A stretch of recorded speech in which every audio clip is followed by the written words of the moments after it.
एक बार की बात है। रमा की दो बहुएं थी, रश्मि और इंदु। एक को वो अपनी पसंद से लेके आई थी और दूसरी उसके खुद के बेटे ने पसंद की थी, जिसका नाम इंदु था। इंदु को उसकी सास पसंद नहीं करती थी और दूसरी बहू रश्मि को बहुत पसंद करती थी। रश्मि, इधर तो आओ, देखो तुम्हारे लिए मैंने कंगन बनवाए हैं। अरे वाह मम्मी जी, दिखाओ। ये देखो, सोने के हैं। ये क्या मम्मी जी, इतने पतले से? ये भी कोई कंगन है? हमारे मायके में तो ऐसे कंगन नौकरानी भी नहीं पहनती। अरे, तू चिंता क्यों करती है? अगली बार इससे भी महंगे कंगन बनवाऊंगी तेरे लिए। अभी के लिए तो रख ले बेटा। चलो ठीक है, आप कह रही हैं तो। मम्मी जी, मेरे लिए आप कुछ नहीं लाई? हाँ, ये लो। इंदु बहुत खुशी खुशी बॉक्स खोलती है तो देखती है कि एकदम सिंपल सी लाल रंग की चूड़ियाँ होती है। इंदु सब कुछ देख रही होती है, उसे बिल्कुल भी अच्छा नहीं लगता, पर इससे इंदु की सास को कोई भी फर्क नहीं पड़ता। वो तो हमेशा उससे बुरा ही बर्ताव करती थी। इंदु, ये खाना कैसा बनाया है? क्या हुआ मम्मी जी? अरे, इसमें तो नमक ही नहीं है। नमक आपको मना है ना मम्मी जी, आपका बीपी बढ़ा हुआ था इसलिए। इंदु, तू मुझे मत सिखा, समझी? जैसा खाना सबके लिए बनता है वैसा ही खाना मेरे लिए भी बनाया कर। सासू माँ की डांट खाकर इंदु अपने कमरे में आ जाती है और हम देखते हैं कि वो कोई आम लड़की नहीं है, बल्कि उसके पास सुपर पावर है। चुटकी बजाती है और कमरा अपने आप साफ हो जाता है। पर घर के सारे काम वो अपने आप ही करती थी। सफाई करना, कपड़े धोना, खाना बनाना, ये सब उसने बहू बनने के लिए सीख लिया था। इंदु, एक काम तुम ठीक से नहीं करती।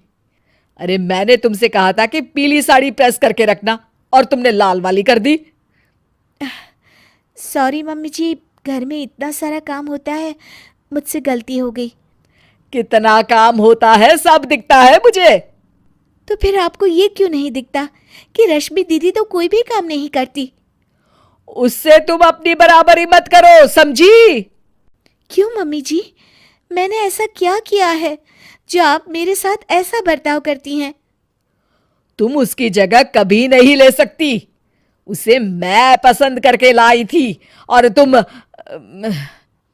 मैं क्या मम्मी जी, रुक क्यों गई? तभी वहां रश्मि आ जाती है। तुम तो अनाथ थी, समझी? वो तो आकाश भैया पता नहीं कहां से तुम्हें पसंद करके लाए और हमारे ऊपर थोप दिया। इंदु को ये सब सुनकर बहुत बुरा लगता है और वो अपने कमरे में चली जाती है। फूट फूट कर रोने लगती है। इतने में अचानक उसकी माँ की रूह उसके सामने आ जाती है। इंदु, उठो बेटा। माँ, ये लोग मुझे बहुत बुरा भला कहते हैं। कोई बात नहीं बेटा, तुम आकाश से बहुत प्यार करती हो, इसीलिए तो इंसानों की दुनिया में रह रही हो। मैं तो तुमसे हमेशा से कहती आई हूं कि चलो यहां से अपनी दुनिया में। हाँ माँ, पर अब मुझसे बर्दाश्त नहीं होता। तो चलो मेरे साथ वापस हमारी अपनी दुनिया में इंदु। हाँ माँ, मैं आपके साथ ही जाना चाहती हूँ। तुमने सच में मन बना लिया है ना बेटा? हाँ माँ, मैं आपके साथ ही जाऊंगी। इंदु अपनी माँ के साथ वापस जा ही रही होती है कि तभी उसे कुछ बुरा होने का एहसास होता है। एक मिनट माँ, मुझे लग रहा है कि कुछ बुरा होने वाला है।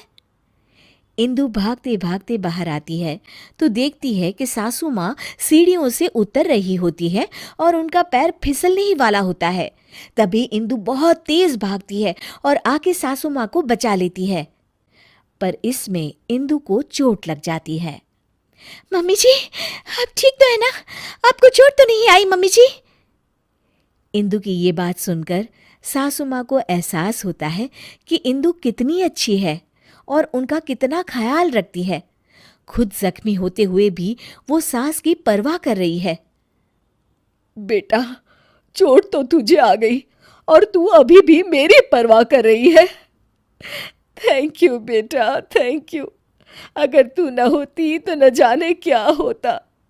नहीं नहीं मम्मी जी, जब तक मैं हूँ आपको कुछ नहीं होगा। मुझे माफ कर देना बहू, मैंने हमेशा तेरे साथ बहुत बुरा बर्ताव किया। अरे नहीं मम्मी जी, प्लीज़ आप इस तरह माफ़ी मत मांगिए। इंदु, इधर तो आओ बहू। जी मम्मी जी। ये लो तुम्हारे लिए। ये क्या है मम्मी जी? इंदु बॉक्स खोलती है तो उसमें सोने के कंगन होते हैं। मेरी फेवरेट बहू के लिए एक तोहफा। इंदु खुश हो जाती है और अपनी सास के गले लग जाती है। Thank you mummy ji.